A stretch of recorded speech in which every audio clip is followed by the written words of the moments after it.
Bharat Bangladesh border पहुंचा जी news. Hakimpur border पर लगी है लंबी कतारें। बांग्लादेश बॉर्डर से रिपोर्ट आपको दिखाएंगे। घुसपैठियों की लंबी कतारें लगी हुई हैं। जी न्यूज की ग्राउंड रिपोर्ट देखिए। हाकिमपुर बॉर्डर से ये ग्राउंड रिपोर्ट। तो पश्चिम बंगाल में ये बड़ी कार्रवाई घुसपैठियों पर की जा रही है। डिपोर्ट उन्हें किया जा रहा है। पहले डिटेन किया गया, फिर डिपोर्ट किया जा रहा है, जिसकी चेतावनी शुभेंदु सरकार की तरफ से पहले ही दी गई थी। और अब जी न्यूज की ग्राउंड रिपोर्ट आपको दिखाते हैं कैसे घुसपैठियों की लंबी लंबी कतारें यहां पर लगी हुई हैं। ये बड़ी जानकारी हाकिमपुर बॉर्डर से इस समय हम आपको दे रहे हैं। जी न्यूज पर घुसपैठिए एक्सपोज किस तरीके से हुए हैं वो भी आपको दिखाएंगे। बांग्लादेश बॉर्डर की तस्वीरें आपको दिखाएंगे जहां पर लोगों को डिपोर्ट किया जा रहा है। जी न्यूज पर घुसपैठिए एक्सपोज किए गए। बांग्लादेश बॉर्डर से बड़ी गवाही देती हुई कुछ तस्वीरें आपके सामने। 3 साल से भारत में महफूजा रह रही थी। बिल्कुल मेरे पास बैठी है माफूजा बीबी। माफूजा बीबी पिछले 3 साल में गैर कानूनी तरीके से इंडिया में रह रहे हैं। माफूजा बीबी के पास रेशन कार्ड है, आधार कार्ड है, वोटर कार्ड है और 3 बार वोट दे चुके हैं। उनकी बड़ी बेटी पश्चिम बंगाल की बिराटी उत्तरी 24 परगना इलाके में एक सरकारी स्कूल में मुफ्त की पठन पाठन लेती है। तो दीदी आप 3 साल से रह रही हैं? 3 বছর ধরে আপনি আছেন কোথায়?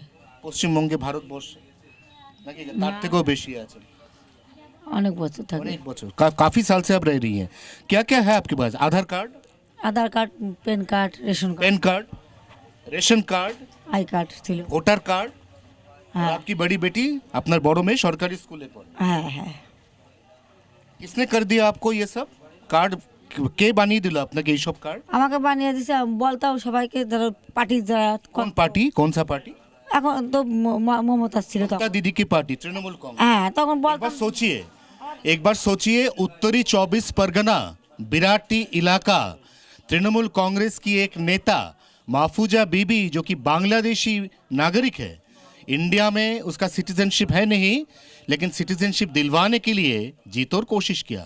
उनके पास आधार कार्ड है, वोटर कार्ड है, रेशन कार्ड है, उसको सब्सिडी रेशन मिलता है, उनके पास पैन कार्ड तक भी है, लेकिन वो इंडिया के नागरिक नहीं है। अब शुभेंदु अधिकारी पश्चिम बंगाल की मुख्यमंत्री साफ तौर पे ऐलान कर चुका है कि जो लोग अभी अपने आप बांग्लादेश जाएंगे उसके साथ नरमी बढ़ती जाएगी, और जो लोग अभी भी अड़े रहेंगे, डटे रहेंगे पश्चिम बंगाल में, बगैर पश्चिम बंगाल या भारत की नागरिक होने के बावजूद भी उनको पुश बैक किया जाएगा कानूनी तरीके से।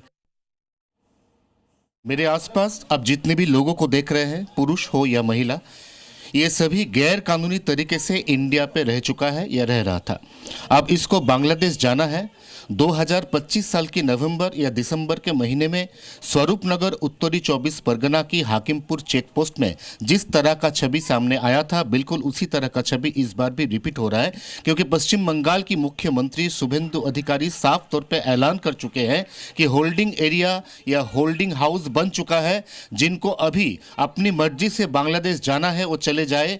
उत्तर प्रदेश के संभल में प्रशासन ने एक ऐसी ही बड़ी कार्रवाई करते हुए भारतीय तीर्थ को पूरे 40 साल बाद अवैध कब्जे से मुक्त करवाया। आरोप है कि एक मुस्लिम परिवार ने इस पवित्र तीर्थ के रास्ते और सरकारी जमीन पर 4 दशकों से कब्जा जमा रखा था, जिसे योगी के बुलडोजर ने नेस्ता नाबूद कर दिया है।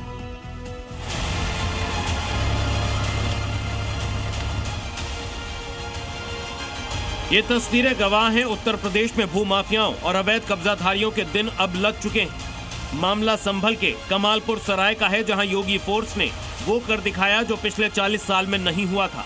सालों से जिस पवित्र भारतीय तीर्थ के रास्ते को बंद कर रखा गया था, वहां प्रशासन का बुलडोजर चला और देखते ही देखते अवैध कब्जे को मटिया मेट कर दिया गया। किसी व्यक्ति ने गांव को जाने वाले चक रोड पर कब्जा कर रखा था, और अपने ही इसी के चक में शमशान की भूमि है, कब्रिस्तान की भूमि है, जिस पर इसने कब्जा कर रखा था। आज वो सारी जमीनें खाली कर ली गई। इस पूरे मामले में जो खुलासा हुआ है वो हैरान करने वाला है। आरोप है कि तबस्सुम नाम की एक मुस्लिम महिला के परिवार ने भारतीय तीर्थ से सटी सरकारी जमीन, चक रोड, तालाब और यहाँ तक कि कब्रिस्तान की करीब 1.5 बीघा सरकारी जमीन पर अवैध कब्जा कर रखा था। सिर्फ कब्जा ही नहीं, बल्कि जमीन पर बकायदा खेती बाड़ी की जा रही थी, जिससे आने जाने का रास्ता बंद हो चुका था। बाग भारती तीर्थ है, इसकी जगह ये खाली कराई जा रही है। कितने समय से यहाँ पर कब्जा कर रखा था जमीन? ये जो जब कब्जा परिवर्तन हुआ ना तब से है। तहसीलदार धीरेन्द्र प्रताप सिंह की अगुवाई में प्रशासन ने न सिर्फ रास्ता साफ कराया बल्कि अवैध फसल को नष्ट कर पूरी जमीन को सरकारी नियंत्रण में ले लिया है। संभल में अवैध कब्जे के खिलाफ ये एक्शन एक सीधा और कड़ा संदेश है। चाहे धार्मिक स्थल हो या सरकारी संपत्ति, अवैध कब्जा करने वालों का इलाज सिर्फ और सिर्फ बुलडोजर से ही होगा। ब्यूरो रिपोर्ट, जी मीडिया।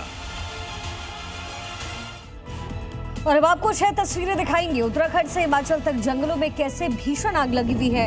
ये 6 तस्वीरें इसको दिखाते हुए जंगलों में भीषण आग, और सवाल यही है कि आग आखिर किस तरीके से बुझ पाएगी।